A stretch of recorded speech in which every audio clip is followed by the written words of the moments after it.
In today's video, I'm going to teach you how to fix mentions in Outlook.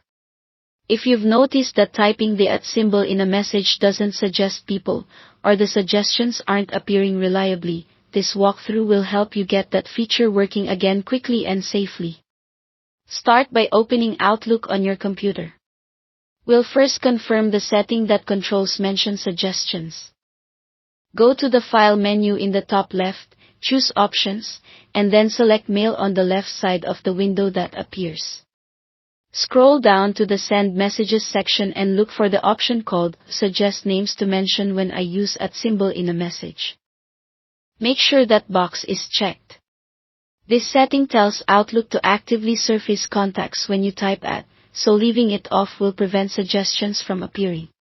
Click OK to save and close the Options window. Next, restart Outlook so the change takes effect. Close the app like you normally would. To make sure it fully shuts down, we'll verify it with Task Manager.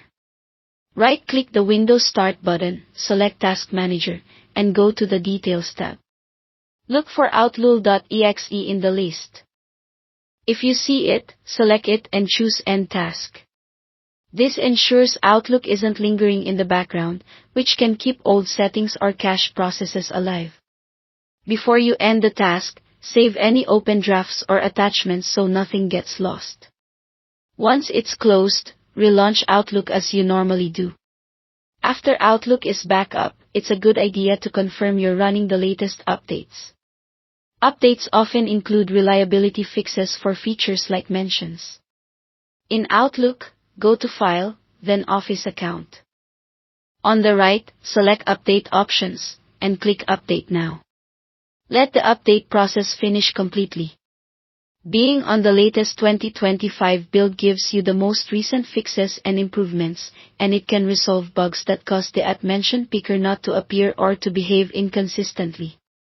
If you're prompted to restart Outlook or other Office apps after the update, go ahead and do that. At this point, try composing a new message and type the @ symbol followed by a few letters of someone's name. You should see suggestions appear beneath the cursor, and selecting one will automatically add that person to the to line and highlight their name in your message body. The combination of confirming the setting, fully restarting the app, and applying updates resolves this issue in most cases. That's all you need to do to get mentions working smoothly again in Outlook. If this helped, feel free to revisit these steps anytime you change settings or update your system. Thanks for watching.